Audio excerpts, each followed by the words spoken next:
Olá pessoal, tudo bem com vocês? Conforme combinado, está aqui a doutora Ivanice, psicóloga, pós-graduada na matéria de autismo, né, Nice? A gente vai falar sobre isso um pouquinho e vamos trazer um assunto assim relevante nessa área.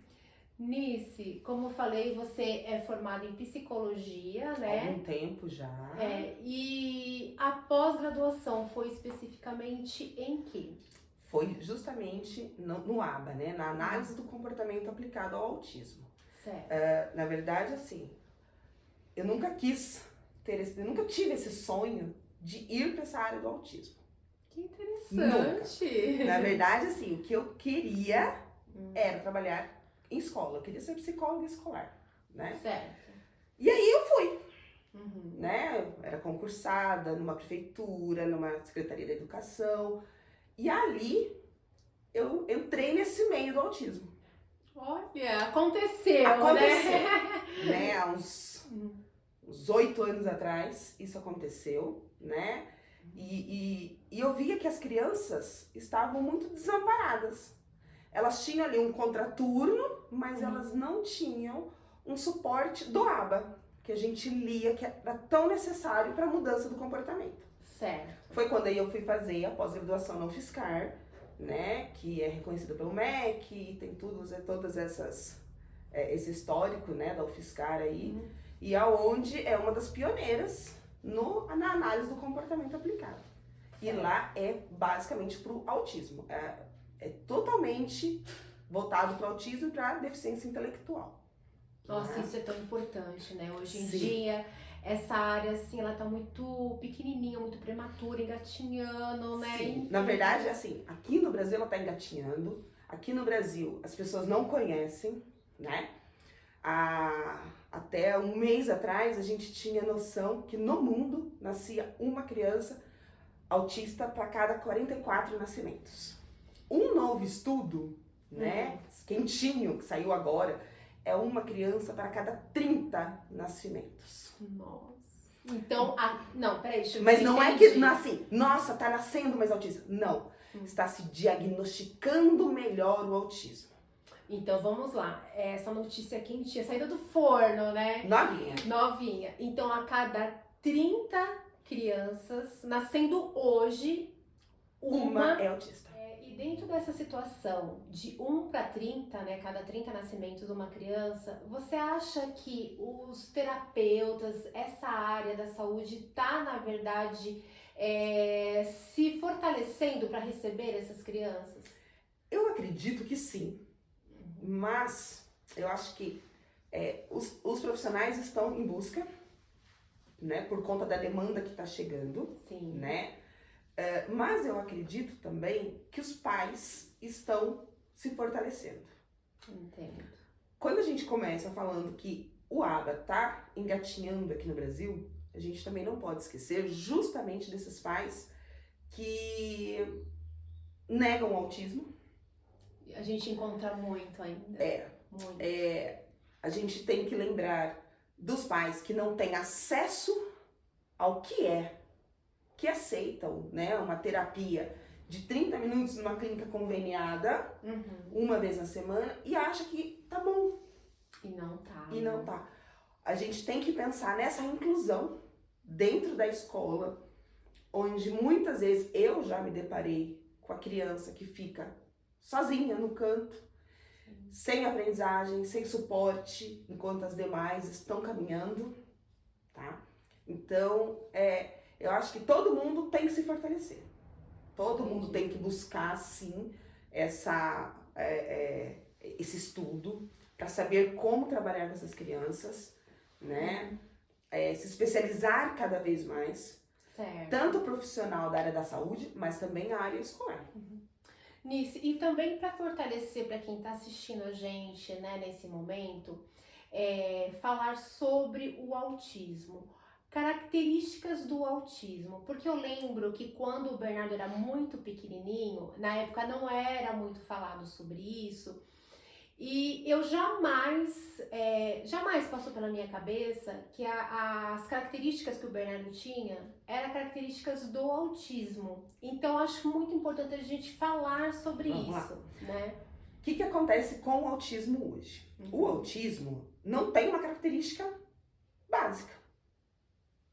Entendi. Ele tem um espectro muito grande, Certo. tá? Nós temos aí crianças que olham nos olhos, Muito importante isso, tá? gente. Porque a gente pensa assim, não, criança autista não olha. Meu filho não é autista porque ele olha no meu olho, né? E a sociedade, ela tá muito ainda ligada ao autista que fica quieto, com a estereotipia do balançar o tronco, Entendi. tá? Que não fala ou que às vezes é agressivo. E não é. Existe? Claro que existe, Certo. né? Mas nós temos autistas carinhosos, nós temos autistas empáticos, nós temos autistas que têm sim, dentro desse espectro, o grau de suporte. O grau 1, o grau 2 e o grau 3. Não tem mais assim, e ele é autista severo. Não existe mais isso. Ótimo. É o grau de suporte. O quanto ele precisa do suporte, né? Então, meu filho é Asperger. Não existe mais isso também.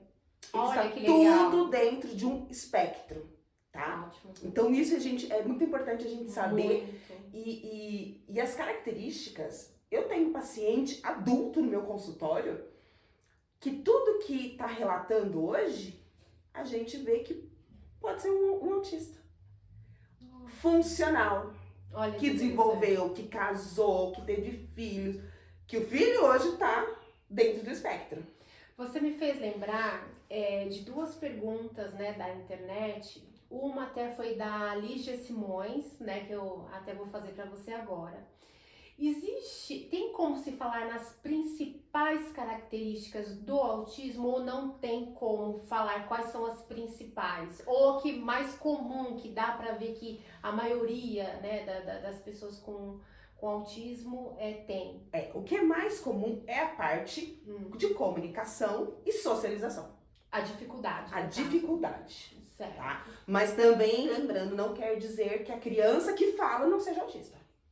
Certo. Tudo tem que passar por um profissional capacitado para ele ter essa visão se é ou não é, tá? Mas assim, a criança que demorou, tá com 2 anos, 1 ano e meio, não fala nada, corre pro fono. Certo, tá? Pra verificar. Então, 1 ano e meio, não tá falando nada, vamos investigar.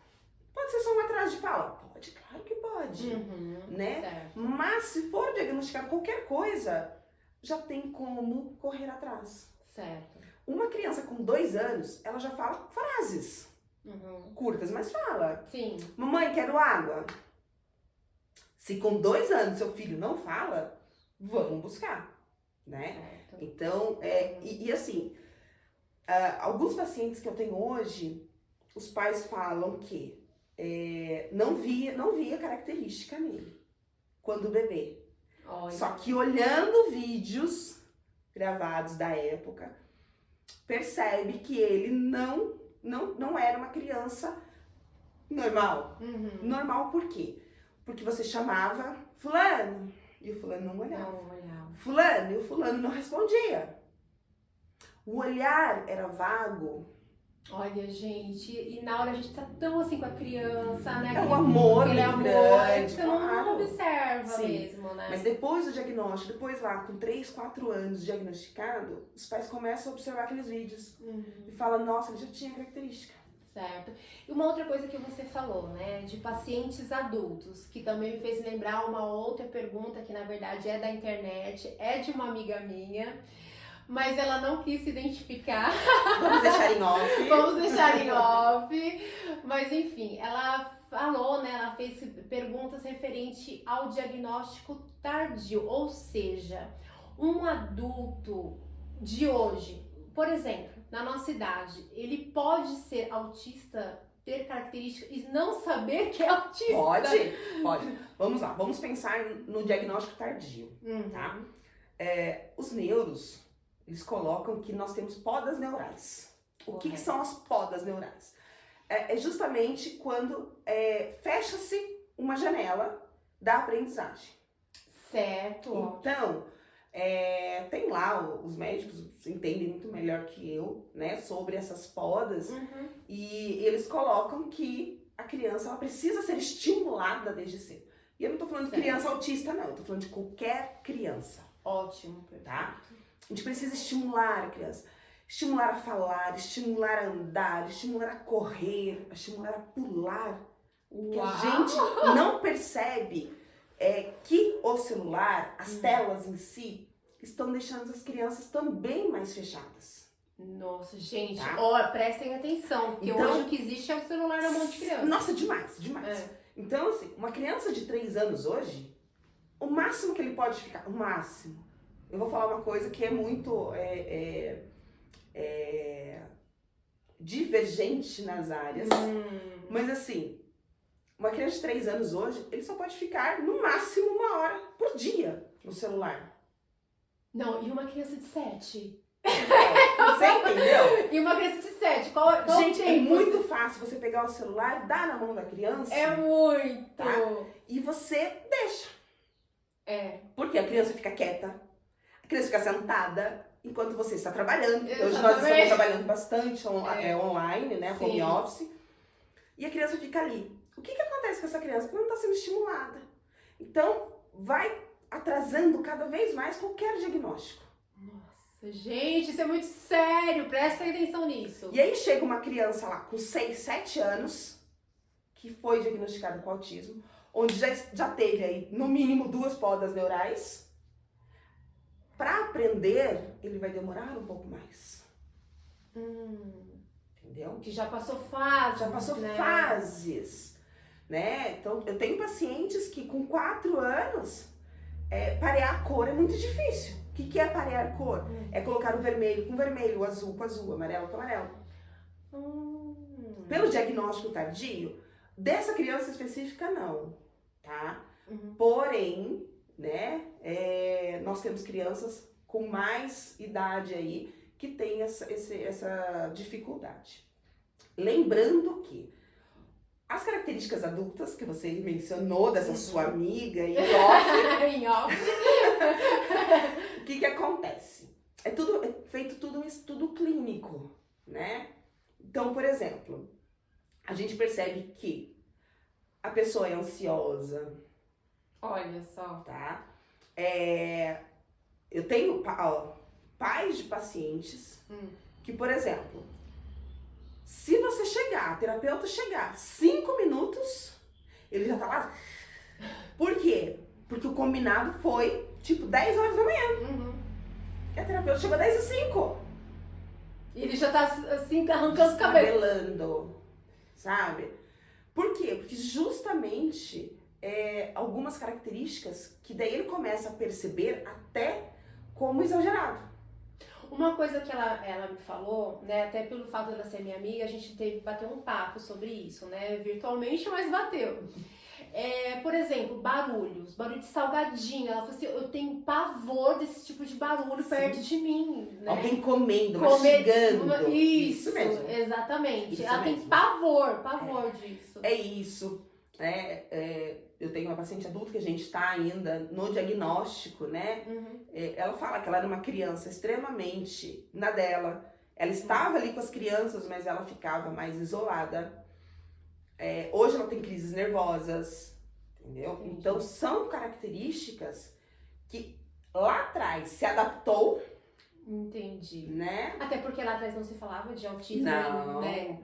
Quando se Integral, tinha né? uma criança diferente, que era assim que era falado, ficava escondido. Nossa, gente, olha só. Tá? Hoje não. Hoje, até mesmo aquele TEA com o grau de suporte 3, né? A gente recomenda que sim, além das terapias, que viva num ambiente natural. Que vá pro parque igual o Bernardo, Sim. né? Que vá pro shopping. E quando tudo aquilo ali tiver demais, opa, tá na hora de ir De embora. embora. Antes de uma crise, tá? E os pais têm que ser sagazes nisso. Ficar aí observando, Sim. né? Sim. Uma coisa que você falou lá, né, da notícia quentinha, que cada 30 crianças uma autista. Naquela fase, há 40, 50 anos lá atrás, não existia isso. Essa coisa do autista leve, eu acredito que era só aquela situação mais pesada do Porque, autismo, querendo ou né? não, o Não mais entrou leve, no gráfico, né? mas o mais leve não era diagnosticado porque ele era rotulado como o chato da escola, o que aprontava muito na escola, o que era bonzinho demais, o Ele que era super inteligente, não entrou na estatística, né? ou aquele que não aprendia, né? Então, e ele teve que se adaptar nesse mundo que a gente vive, e hoje a gente diz que ele é um adulto funcional. Ai, gente, como tem essas circunstâncias, né, lá de trás que não eram vistas e hoje são vistas, né? E mesmo assim a gente já tá engatinhando Sim. para tentar, né, acompanhar essa leva e tentar flexibilizar a situação. É porque, na verdade, assim, quanto mais cedo o diagnóstico, mais cedo as intervenções, mais cedo a adaptação dele, Sim. tá? Porque a gente pensa assim, ele que tem que se adaptar. Não. Ele precisa, sim, desenvolver e nós todos nos adaptar, Certo. né? E me fala uma coisa, agora a parte de terapia, que até tem a ver com a sua pós-graduação, né? Até então, eu vou falar até por mim, eu tinha conhecimento, antes até do Bernardo, do autismo do Bernardo, da terapia clínica que a gente fala, que é a psicologia clínica, Sim. né? Sim. E para o autismo é muito indicado a terapia ABA.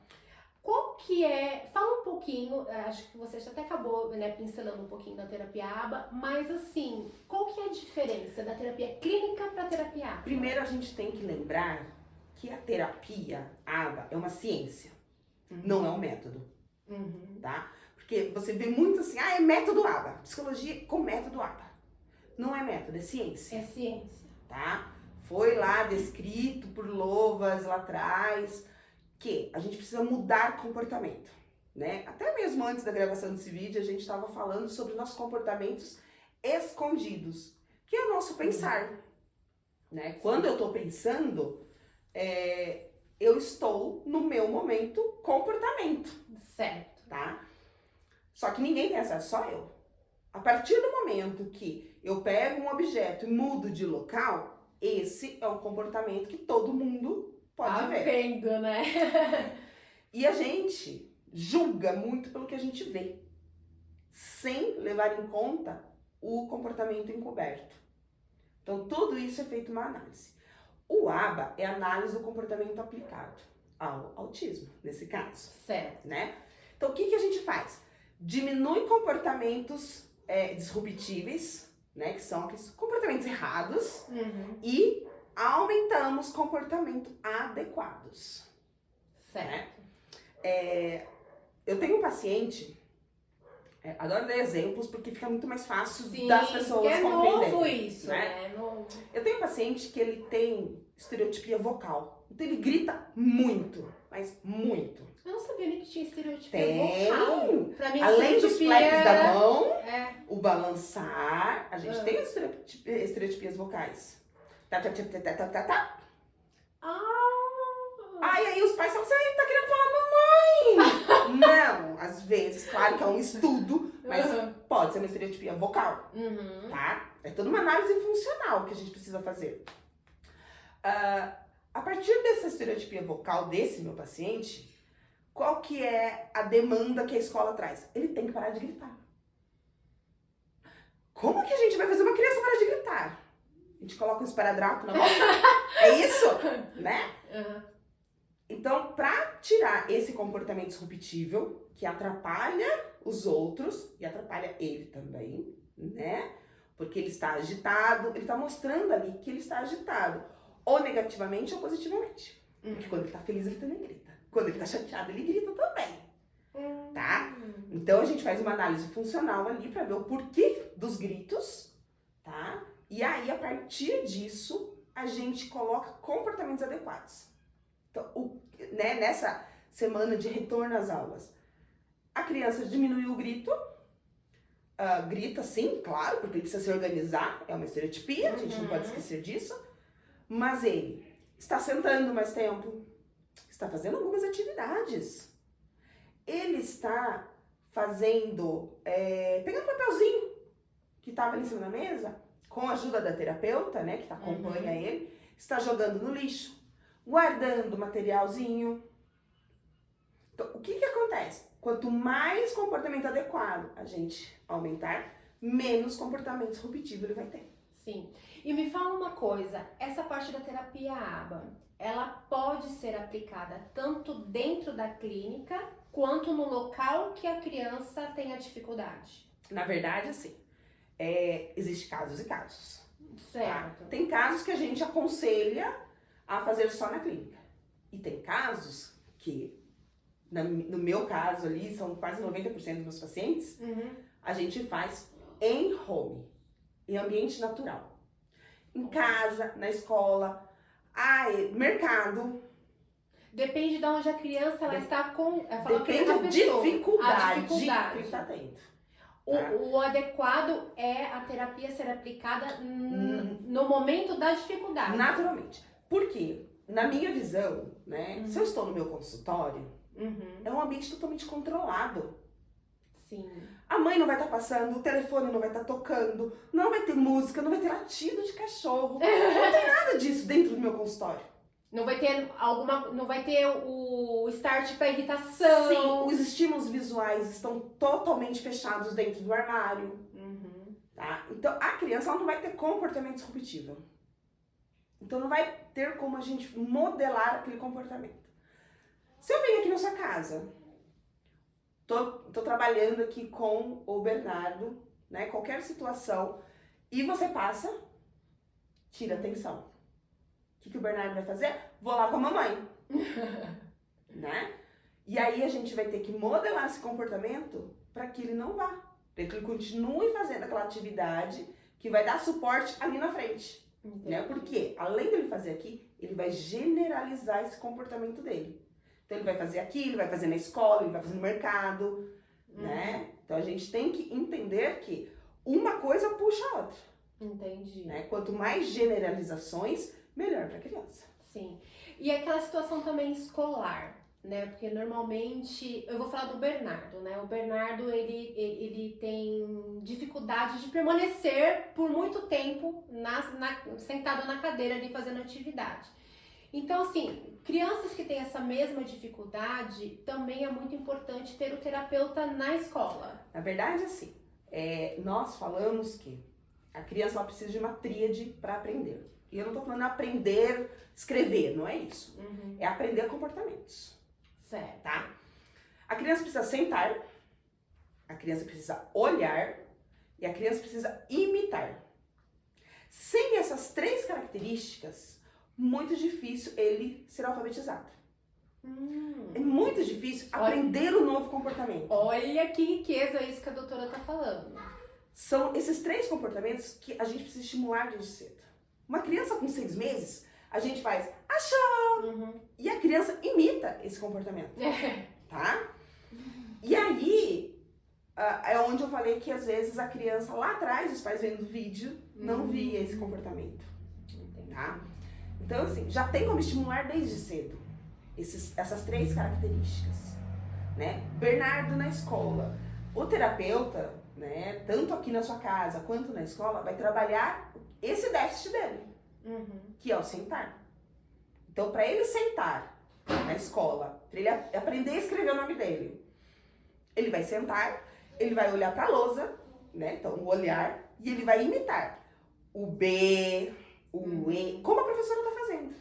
Por isso que essa tríade é muito importante. Claro que na aprendizagem formal de alfabetização tem outras características também que a gente precisa antes, né, da criança aprender a escrever. Por exemplo, nós temos os pré-requisitos. A criança precisa ter conceitos. Em cima, embaixo, frente e trás. Né? Precisa empilhar blocos, né, de tamanhos diferentes. Ele precisa ter outros pré-requisitos para a aprendizagem formal.